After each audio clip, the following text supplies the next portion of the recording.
How we doing today? Tuesday, right? Today's Tuesday? Well, it's Groundhog Day for me. I think today's Tuesday. Anyways, lots of stuff going on. Really excited. I can't remember the last time I was actually probably going to tune into some earnings call post after hours. If you watch this channel, you know I do a lot of my reading in the morning. It's kind of how I spend my quiet time. But there's going to be a couple of interesting earnings announcements after hours today, which I think I'm going to tune in for. So we'll see what those are all about. But when I look at what I followed this morning, I think there's more and more realization that we are in for a long slog together. CEOs, there was a review of CEOs here recently, and most of them are looking at 36 months to kind of get us back to where we were. I take a couple of things for that. One is I think 36 months is very conservative. I think we can beat that. Good morning. How are you? But I also like that it's 36 months, right? It allows for surprises to happen. And the reason I like 36 months and CEOs, doing that is now we can plan for that. We can have that slow growth together. So I'm encouraged by that. As it kind of says in the title of this video, the most common phrase that I'm hearing, or I should say reading about, is I will do that. What I'm hearing is we're withdrawing guidance, and I'm curious. I'm curious if that's just a Q2 anomaly. Obviously, if you read all the economics information, we are clearly in for a huge fall in GDP, somewhere between 25 and 35%. I have seen, and I wonder when we get past that, do companies start talking about the good news, right? Do we start on the other side, or do companies just take this opportunity and say, "Hey, I'm never giving guidance again"? Right out of college, when I was doing this, when I was an accountant, right out of college, about about 15 days, so of 2 weeks, right? 2 weeks of a 13-week quarter, I was basically tying together with lots of other accountants. I was low person on the totem pole, but I could see it coming together the more I did it. You could see them telling the story of the quarter. Yes, I did hear that new guidance on forbearance. I'm actually going to do a forbearance video later today. Actually, probably after this video, I've had some questions. So it is going to be interesting to see if companies just stop talking about future guidance, right? I mean, it's been decades, so I'm sure I don't remember correctly, but I bet you it was 300 hours, 400 hours combined of just an accounting team kind of going, okay, what does the sales forecast look like? What's our expense nature look like? What can we pull forward? What can we, right? We managed that number. So it'll be interesting to see if companies just stop doing that, right? It takes work. Oh man, the revisions. Oh my God, we would do it once. Like by day 5, we would do it. Then by day 8, executives would say it's terrible and change it. It was a task, and it came every quarter. So I wonder if companies are just going to be like, nope, we're not giving guidance anymore. That saves a lot of busy work, frankly. So it'll be interesting to see if guidance is a thing of the past. Caterpillar down, sales were down 21%. We really, if you think the economy is, 18% below the peak, you should look at Caterpillar. And remember a couple of things. Sure, China was kind of full impact on Q1, but the US was really the last 2 weeks. And Cat's a kind of, company that's not going to really see much demand fall in 2 weeks, right? So if you think Cat is in trouble in Q1, man, what is Q2 going to be? Down 70%? 80%? I mean, God damn. Yeah, I don't understand. I don't get it. Southwest Airlines came out today with earnings, and again, just I don't understand why they're flying.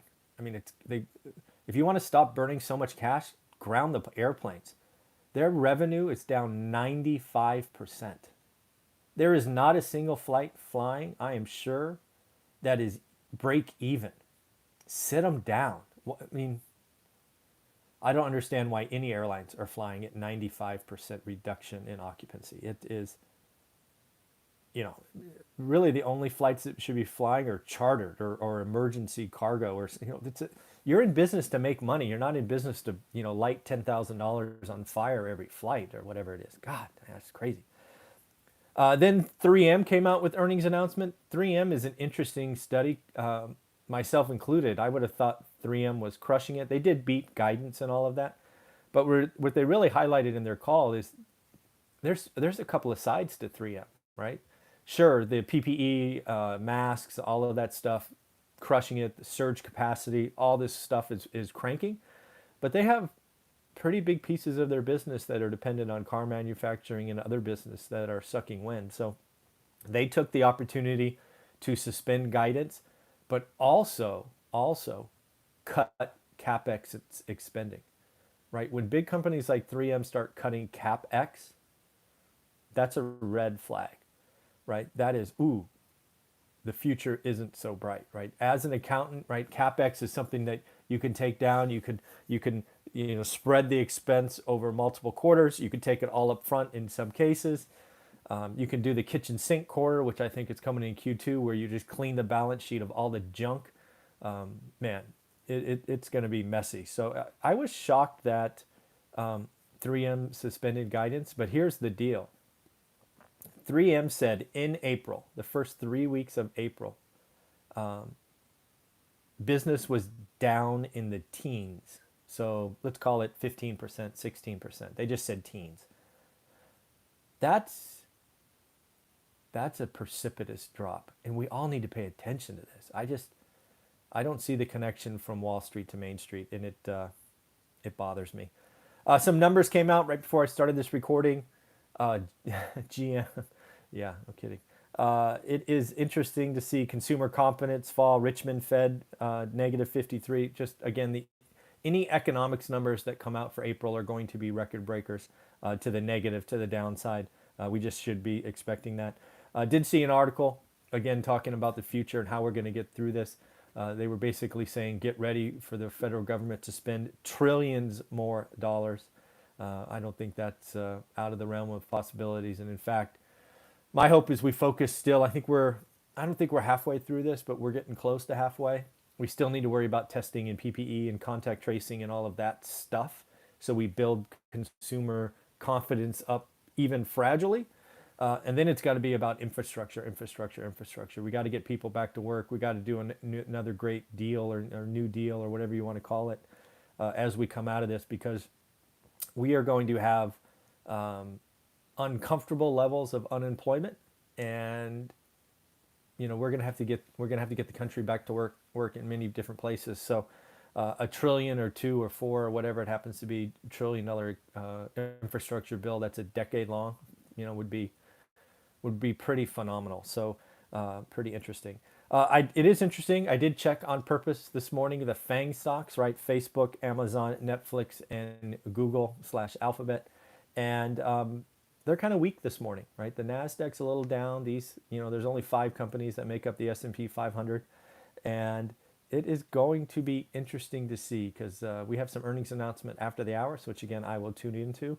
But I don't know what this is. Kind of sell the rumor, buy the news. I don't know. It's kind of interesting. Did have a hedge fund guy I read about, Kyle Bass. I think he's clearly talking his book. But he's basically saying surprised by the market bounce.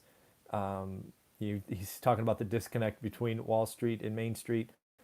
And he's clear. I think he's clearly short. He did talk about it, but I bet he is really, really short. So we will see what happens there. But I mean, if you got to look at the risk reward ratio, do you want to be long or short today? I don't know. So that'll be interesting. We're hearing more and more about companies that got this PPP loan. I don't know if you heard this one. This one actually shocked me. The LA Lakers.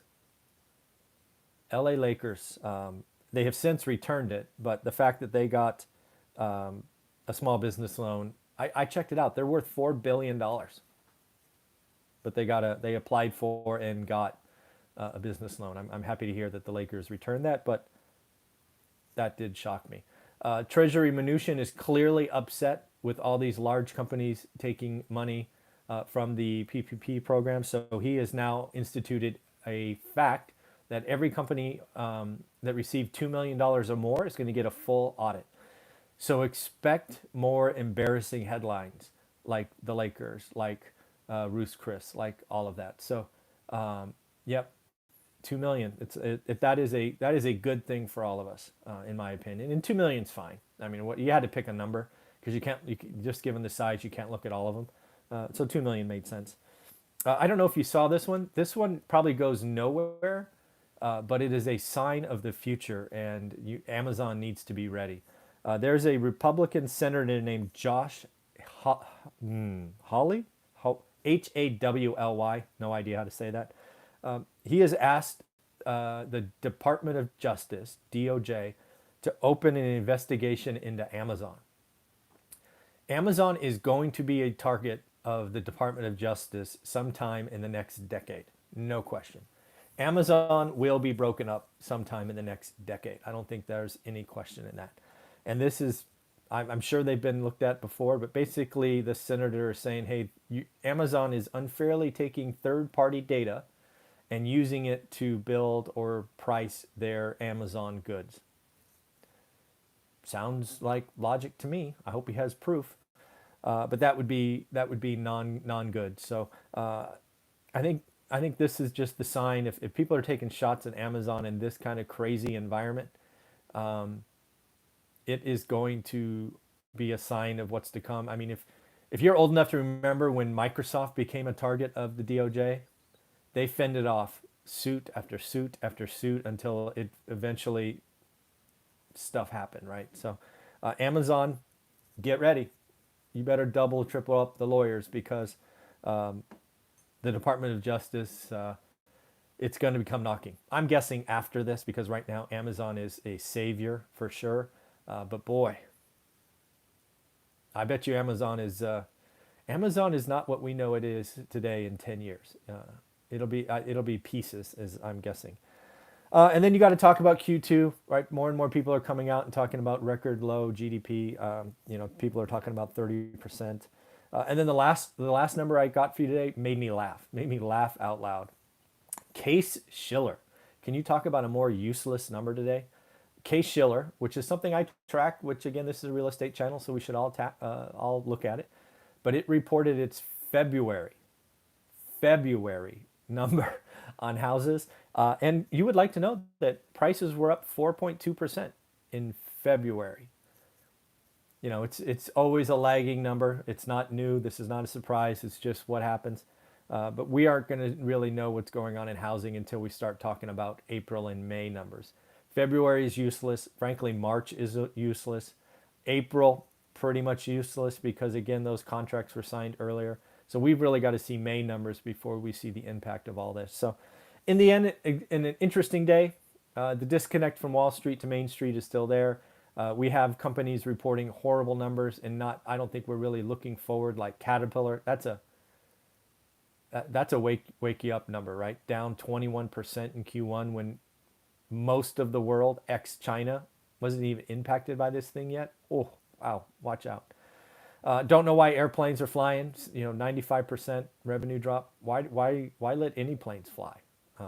Just crazy. So at the end, that's what I got for you today. I'm going to do a couple of videos today. I'm going to do one on forbearance. That seems to be changing all the time. I'm getting some questions. I'm going to talk about Class A and Class C units today because there seems to be a lot of debate on that as well. I just want to kind of put it out there and get your feedback. Let me know if I should be looking at anything else. And of course, everybody have a wonderful, wonderful day. Take care of yourself. Bye.